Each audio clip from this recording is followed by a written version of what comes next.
This one is actually a myth. So our most common allergens are usually our protein. So beef and chicken are the most common. You can have a wheat sensitivity as well. What you'll be seeing is they get itchy skin, possibly itchy ears and ear infections. Sometimes you can also see that they get runny stools and an upset tummy with them. But it's a common misconception that it's the grain, when it's usually more so the protein. Another thing to look out for is with these grain-free diets, they're often quite high in legumes. They have found for dogs when they're having really high amounts of legumes, it can be linked to some heart conditions as well. Myth. This is one that I get quite a bit. Exercise is so important for them, for their mental health and their muscles, but I would say that weight loss is going to be predominantly diet for them. If you've got a dog that's constantly begging you for food, there are a few helpful tweaks that you can make to their diet. So number one is going to be fibre.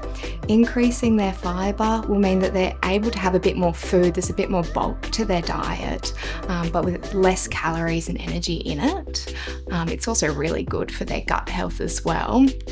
The next one is more protein. So again, that's really good for their muscles.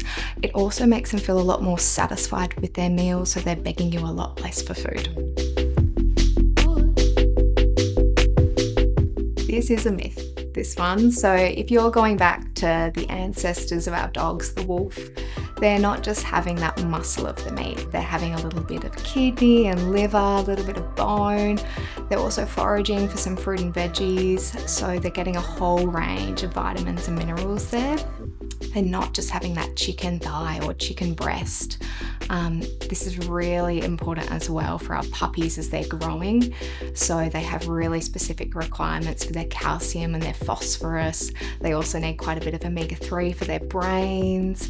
They need quite a bit of protein while they're growing so quickly. So it's really important for them that they have a complete and balanced diet.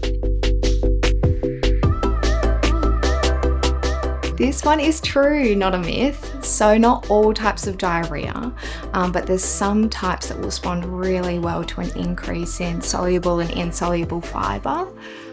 You'll often see with these dogs, they've got these kind of soft stools, they might be a little bit shiny and mucousy, and they're going to the toilet quite frequently. It can be really good for their tummies to have an increase in fibre. Things like psyllium husk can be really handy.